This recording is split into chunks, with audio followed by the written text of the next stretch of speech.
네, 성공투자 금요 특집 시간입니다. 금일도 최수창 그리고 최영동 파트너와 이담교 캐스터 세 분과 함께하겠습니다. 세 분 안녕하십니까? 네, 안녕하세요.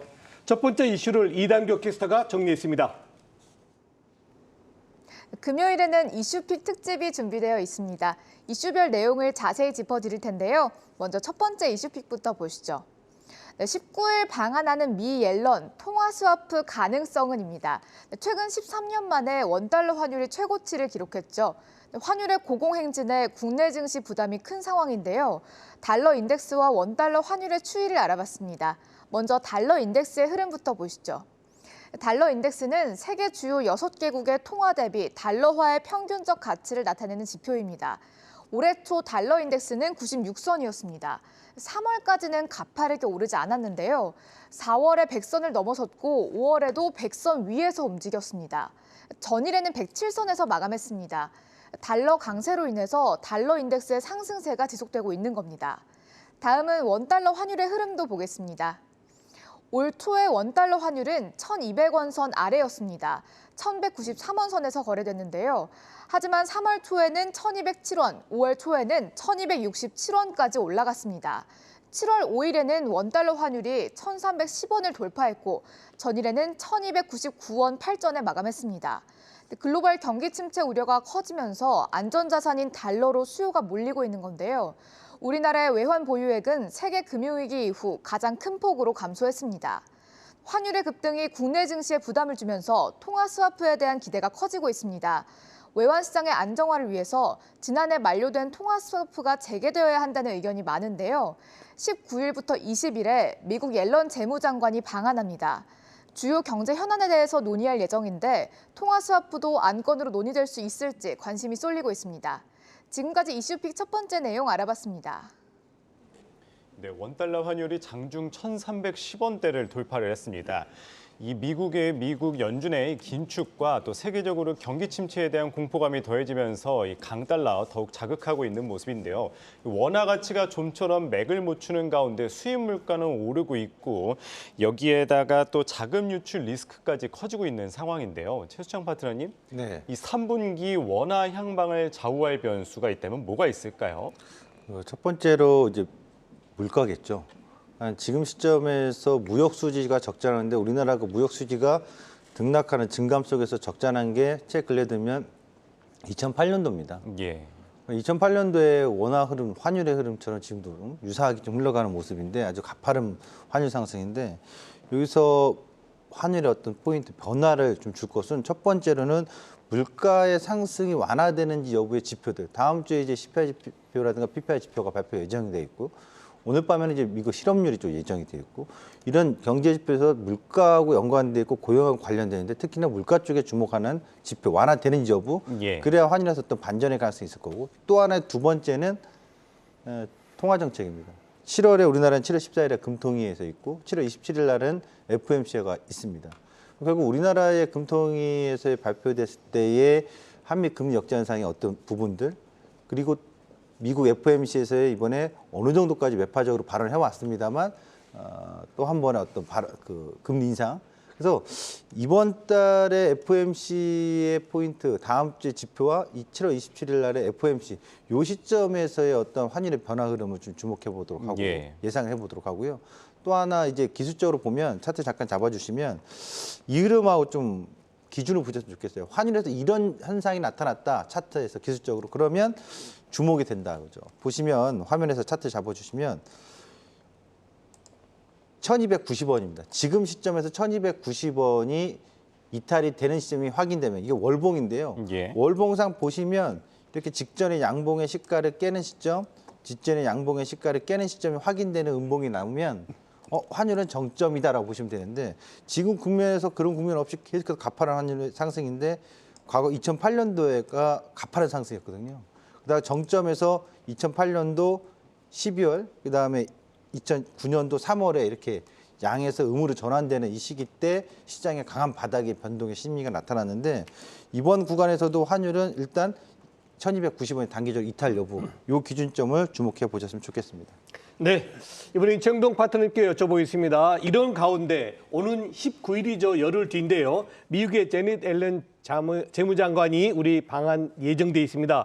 작년이죠. 한미 통화 스와프가 만기가 돼서 이제 해지가 됐는데 과연 또 다시 해야 된다는 의견도 나오고 있습니다. 근데 현실화 가능성 그리 높지 않게 보고 있는 것 같습니다. 예. 어떻게 보십니까? 저희가 이 시간을 통해서 그때 연초죠. 네. 소장님하고 잠깐 얘기를 했었는데 네. 통화 수합 돼야 된다. 그렇죠. 다시 체결해야 된다라고 말씀드렸던 게 좀 기억이 납니다. 자, 일단은 지금 현재 환시장 자체가 상당히 좀 혼조세로 좀 접어들었습니다. 그리고 오늘 같은 경우도 마찬가지로 일본에서 또 아베 피습도 이야기가 좀 나오면서 네. 환시장이 상당히 좀 변동성이 좀 커지고 있는 글쎄요. 상황들인데 일단은 외환시장에서 안에서의 뭐 이제 안정화를 위한 시장 요구는 상당히 좀 증가가 되고 있는 상황들이고요. 그와 더불어서 이제 지난달 기준을 좀 말씀을 좀 드려야 될 것 같은데 지난달 기준에 4,382만 달러가 우리나라 외환 보유액입니다. 네. 5월달 대비해가지고 2008년도 이후에 최대 폭의 좀 감소가 좀 진행이 되고 있는 상황들이어서 아마 전반적인 국내 증시의 방향성과 환율 시장에 대한 방향성이 거의 동조가 되고 있지 않나라는 말씀드릴 수가 있을 것 같습니다.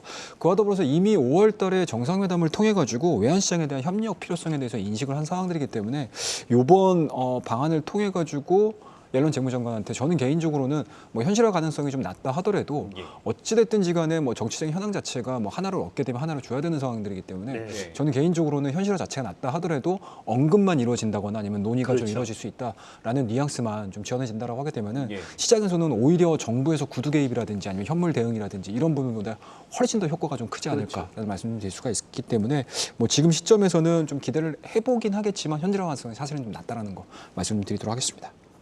네, 전통적으로 원화 약세일 때 수혜받는 업종들, 뭐 반도체나 이 자동차, 조선 업종들의 주가 흐름이 부진합니다. 이 고환율로 인한 영업이익 증대보다 아무래도 뭐 고물가나 이 경기 침체 장기에 대한 우려가 크기 때문이다, 더 크기 때문이다 이런 의견이 나오고 있는데 좀 어떻게 봐야 될까요?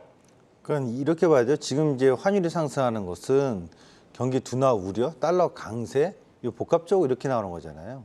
그러니까 경기가 좋은 상황에서의 어떤 흐름이라면 모르겠습니다. 뭐 과거에 이명박 대통령 시절에 고환율 정책에 썼던 시점처럼 보인다면 그런 시점이라면 모르겠습니다만 예. 지금은 어쨌든 경기 둔화 우려가 반영되면서 거시적이고 매크로적인 변수에 따라서 투심이 악화된 상황에서의 환율 상승이기 때문에 지금 시점에서는 뭐 그 포인트에 주목을 하면서 투심이 악화돼서 주가가 좀 빠지고 있다고 봐야 되는데 자동차, 반도체 실적 발표했지 않습니까? 예. 가전도 그렇고 실적으로 업체들의 실적 자체 매출이라든가 이런 부분은 크게 타격이 있다고 보지는 않아요.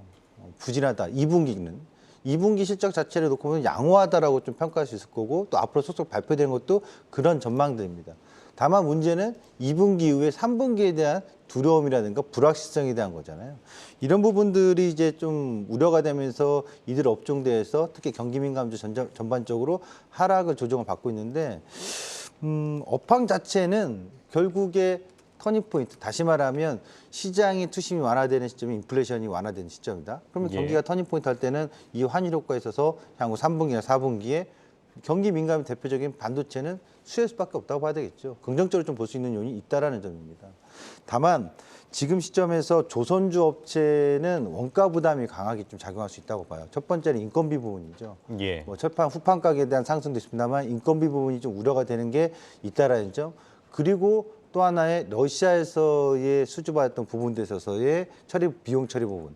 이런 것 예. 때문에 조선주는 향후에 시장 매크로적 변수가 완화돼서 터닝포인트를 보여준다 하더라도 뭐 환율 상승 효과가 극대화되거나 좀 반영이 강하게 되지는 않을 것이다. 자동차하고 반도체 쪽은 충분히 지금 환율 상승 효과가 당장에는 크게 반영되지 않겠지만 매크로적 변수가 완화될 경우에는 긍정적인 효과가 빠르게 반영될 수 있다 이렇게 보시면 될 것 같습니다.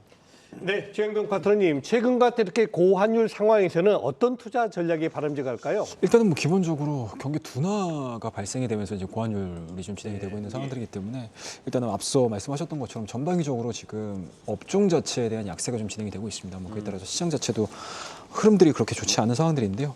일단은 뭐 하반기에 어느 정도 인플레 부분들이 좀 잡히고 있는 상황들이고, 그와 더불어서 이제 달러 인덱스 자체도 좀 강세가 좀 전환되는 모습을 좀 보여준다라고 하게 되면은 안정화가 이루어지면 당연히 뭐 수출 비중이 좀 높은 기업들을 좀 사는 게 좀 맞고요. 그리고 이제 IT 종목이라든지 뭐 특히 이제 반도체 장비, 그다음에 이제 자동차라든지 2차전지 관련된 종목군들 사는 게 좀 맞지 않나라는 말씀드릴 수가 있을 것 같고요. 상대적으로 환율 시장의 안정화가 좀 이루어지지 않고 여전히 뭐 1,300원대에서 유지가 되는 시장이 흘러간다라고 하게 되면은 뭐 개별적인 이슈, 개별적인 모멘텀, 쉽게 말씀드려서 이제 앞서 언급하셨던 뭐 헬스케어라든지 바이오 업종에 대한 개별적인 모멘텀이 부각이 되는 종목군들이 진행이 될 가능성이 상당히 높다라고 보시면 좋을 것 같고요. 그와 더불어서 내가 조금 더 디테일하게 종목이라든지 업종군을 좀 찾고 싶다라고 하게 되면은 외화 부채가 좀 많은 기업들은 약간은 좀 기피를 하시는 게 좀 맞지 않나라는 말씀드릴 수가 있을 것 같고, 상대적으로 또 외화 자산이 있는 기업들도 좀 있습니다. 그런 기업들이 상대적으로 좀 부각이 될 가능성이 높기 때문에 그런 부분들에 대해서 좀 포커스를 좀 맞추시면서 대응하자라는 전략 제시해드리도록 하겠습니다. 계속해서 두 번째 이슈 알아보겠습니다. 이담규 캐스터가 전해드립니다. 이슈픽 두 번째 알아보겠습니다. 이슈픽 두 번째는 뚝 떨어진 해상운임, 해운주 투자 판단은입니다. 상승세를 이어가던 해상운임지수가 주춤하고 있는데요. 해운협회 관계자는 미국 금리 인상과 중국 건설업 회복 지연 등으로 인해서 수요가 감소한 것이 원인이라고 밝혔습니다. BDI 운임지수의 올해 흐름 같이 보시죠. 1월부터 3월까지는 상승세가 부각되지 않습니다. 하지만 5월부터 해상 운임지수가 급등했는데요. 5월 중순에 3,000선을 넘어섰고 17일에는 3,095선을 기록했습니다. 하지만 5월 말부터는 운임지수가 하락합니다. 전일에는 2,073선으로 마감했습니다.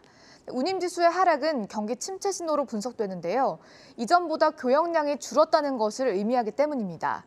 다음은 주요 해운주의 2분기 실적 전망치 같이 보시죠. HMM과 페노션의 전망치인데요. HMM의 2분기 매출은 4조 5,374억 원, 영업이익은 2조 6,767억 원 수준일 것으로 전망되고 있습니다. 각각 전년 동기 대비해서 56%, 92% 증가한 수치인데요. 삼성증권은 HMM 호실적을 전망했습니다. 하반기 성수기가 도래하고 있고 신규 환경 규제들로 인해서 공급 부족 현상이 지속될 것이라고 설명했습니다. 페노션의 전망치도 보시죠. 2분기 매출은 1조 4,290억 원, 영업이익이 1,578억 원일 것으로 예상되는데요. 전년 대비 실적이 증가할 것으로 전망되고 있습니다. 하지만 2분기는 호실적이 전망되는 반면에 3분기부터는 실적이 하락한 것으로 분석됩니다. 글로벌 경기 침체 우려로 인해서 원자재 수요가 감소하고 BDI가 하락하고 있다는 의견이 나왔습니다. 두 번째 이슈픽 알아봤습니다. 네, 앞서 살펴봤듯이 이 해운주 2분기 실적에 대한 이 양호할 것으로 보이고 있습니다. 이 또 해운주 주가 최근에는 부진했는데 최근에 이 해상운임 지수를 살펴보면 하락세를 멈추고 상승 전환을 했는데요. 최영동 파트너님 좀 어떻게 보면 될까요? 일단은 뭐 주가의 특성이 선반영이라고 보시면 좋을 것 같습니다. 일단은 뭐 앞서 뭐 여러 가지 수치를 좀 보시게 되면 2분기 실적도 상당히 좋고요. 뭐 물론 올해 1분기 대비해서 실적 자체는 감소가 되고는 있지만 분기 실적 YOY 기준으로 봤었을 때는 상당히 좀 좋은 실적을 좀 보여주고 있는 상황들이기 때문에 상당히 좀 시장에서에 대한 급락세가 좀 의아하신 분들이 좀 많으실 것 같습니다. 네. 일단은 뭐 미국의 제조업 지수라든지 소비자 실리 지수, 그다음에 신규 수주 지수라든지 이런 부분들이 계속 지금 하방 신호들을 좀 보여주고 있는 상황들이기 때문에 일단은 대표적인 경기 민감주라고 할 수 있는 이러한 이제 해상 운송이라든지 운송 관련 종목군들이 전체적으로 수축 국면에 좀 들어갔다라고 말씀드릴 수가 있을 것 같습니다. 그와 더불어서 최근 들어서 BDI 같은 경우는 곡물이라든지 철광석들 그러니까 이런 부분들이 가격이 올라가면서 상당히 좀 괜찮았었거든요. 근데 하지만 이제 6월달 들어서면서 가파르게 좀 하락을 하고 있습니다. 근데 이 부분들이 공급이 늘어나서 가격 하락이 나오는 게 아니고 경기 침체라든지 경기 수요에 대한 감소 부분들로 인해서 하락하고 있는 상황들이기 때문에 이러한 부분들이 바로 직격탄으로 좀 반영이 되고 있지 않나라는 말씀드릴 수가 있을 것 같아요. 자, 그렇다고 되면은 현재 지금 실적 우려에 대한 선반영 부분들은 일단 뭐 6월달 한 달 동안 반영이 됐다라고 하게 되면 여기서 바닥을 만들어주고 우상향이 이루어져야 된다고 하게 되면 3분기와 4분기 실적이라든지 아니면 3분기, 4분기 경기 회복에 대한 시그널들을 좀 보여줘야 될 것 같은데 지금 현 시점에서는 아직까지 뭐 그러한 시그널들을 좀 만들어주고 있는 상황들이지 않기 때문에 뭐 이런 종목군들을 좀 매매를 하시려고 하시는 분들은 조금 더 개별적인 이슈보다는 매크로 상황에 조금 더 포커스를 좀 맞추시는 게 좀 맞지 않나라는 말씀드릴 수가 있을 것 같고요. 뭐 다음 질문에서 얘기를 하시겠지만 중국 쪽, 특히 이제 중국 쪽 같은 경우도 인프라 투자 이런 부분들이 좀 있어서 이 부분들에 대해서는 하반 경직성 요인으로 한번 체크를 한번 해보자 말씀드리도록 하겠습니다. 네, 최수창 파트너님, 방금 언급이 있었습니다만 중국이 만약에 경기 부양을 친다면 아무래도 해운주에 긍정적이다. 과연 그렇다면 해운주 투자 전략 어떻게 가져가야 될까요? 그러니까 중국만 바라봐서는 안 될 것 같다. 지금 상황은. 예, 중국이 이제 봉쇄했던 부분에 있어서 또 우려는 있었습니다만 중국의 봉쇄가 풀리고 완화되고 경기 부양책이 나온다고 해서 전반적으로 컨테이너 운임 지수가 강한 상승을 보여주기는 어려울 것 같아요. 일단 유럽 전 지역에 있어서의 침체된 분위기 때문에 유럽에서는 에너지에 대한 부분이 부담되면서 올겨울에 대해서 단단히 지금 준비를 해야 되는데 준비할 수 있는 여력이 별로 없어요. 그러다 보니까 실적으로 컨테이너 운임 지수는 유럽이 다른 항로에 비해서도 더 많이 하락하는 국면인데 예. 그럼 중국 과거처럼 전체적으로 좋은 상황에서 서방 국가들이 좋은 상황에서 중국이 좀 더 좋아진다면 플러스 알파 시너지 효과가 있겠습니다만 지금 시점에서는 소비 둔화 우려가 반영되고 있고 그다음에 유류비가 부담이 된 면이 또 있고 그런 점에 있어서 사실상 선반영되는 기대 심리, 다시 말하면 하반기에 대한 불확실성이 더 크다고 본다면 저는 지금 해운주들에 대해서는 기대치는 낮게 봐야 된다. 그러니까 2분기의 실적이 긍정적으로 전망되는 부분, 그것은 이제 지나간 기록이 돼버렸다면 앞으로 3분기하고 4분기에 있어서는 해운 운임료가 터닝 포인트를 명확히 보여주기 전까지는 지점에서는 실적에 대한 것도 좀 긍정적으로 보기보다는 좀 부정적으로 좀 봐야 되지 않을까. 그래서 하반기의 전략상 HM이라든가 페노션, 컨테이너 쪽이라든가 벌크 관련된 선들은 해서 기대치를 낮게 보셔야 되지 않을까라고 좀 보여집니다. 네, 계속해서 세 번째 이슈 알아보겠습니다. 이담규 캐스터 전해주시죠. 네, 세 번째 이슈픽도 보시죠. 정책 따라 주가 희비, 원전은 상승, 정유와 은행주는 하락입니다. 한국경제에 기사가 나왔는데요. 주요 정책 발표 후에 업종별 주가 흐름을 알아봤습니다. 먼저 금융주의 주가부터 보시죠. 금융당국이 은행의 이자 장사에 경고를 했습니다. 은행들이 예금금리와 대출금리 차이를 매달 비교해서 공시하도록 했는데요. 우리금융지주와 하나금융지주는 일주일 만에 각각 주가가 16%와 14% 하락했습니다. 이러한 제재 정책이 금융주의 투심에는 부정적 영향을 미친 모습입니다. 다음은 정유주의 주가 흐름도 보겠습니다. SK이노베이션과 S오일인데요. 각각 22%와 18% 하락했습니다. 정유사에 대한 초과이익 환수 조치가 필요하다라는 주장이 나오면서 정유주의 주가에는 부담으로 작용했습니다. 마지막으로 원전주도 살펴보겠습니다. 원전주는 일주일 만에 주가가 상승했습니다. 두산에너빌리티는 13%, 한전기술은 약 20% 올랐는데요.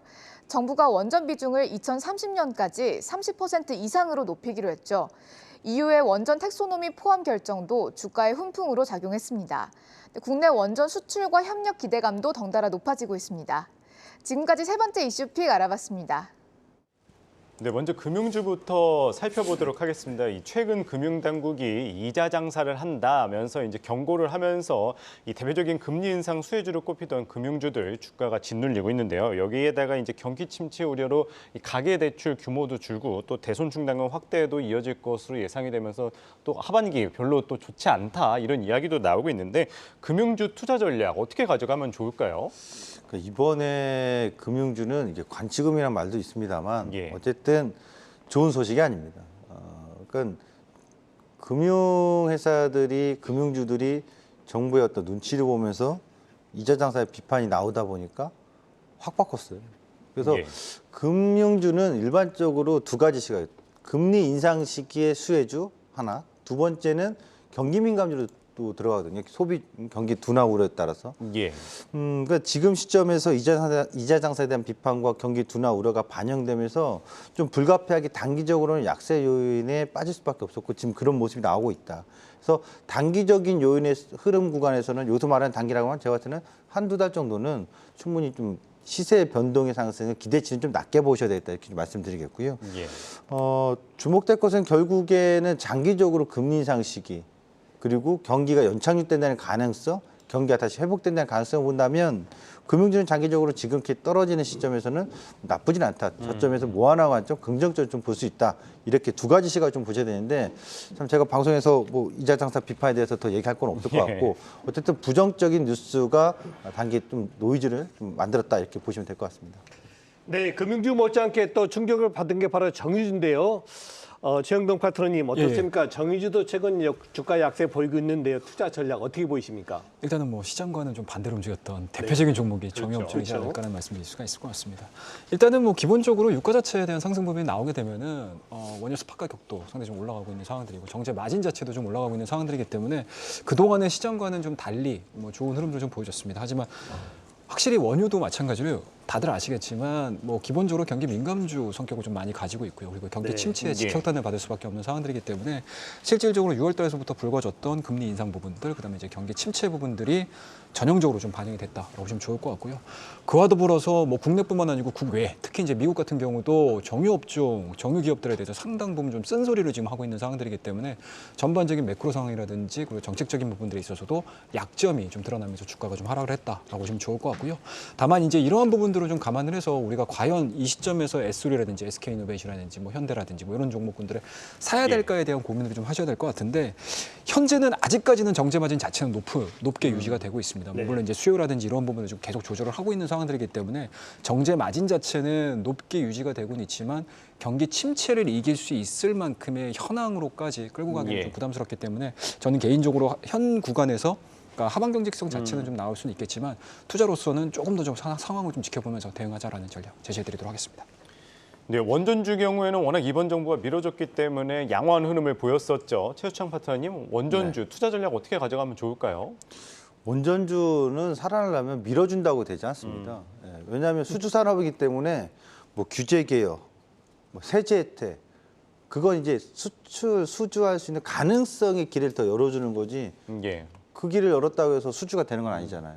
그럼 결국 원전주는 어떤 정책적인 얘기가 중요한 게 아니라 투자자 입장에서는 그래서 깃발 꽂을 수 있는 수주 소식이 있냐 이거예요. 그 신호탄이 나와야 그 다음부터 움직인다고 봐요. 그냥 기대감 갖고 제약바이오 같은 경우는 기대감 갖고 갈 수 있어요.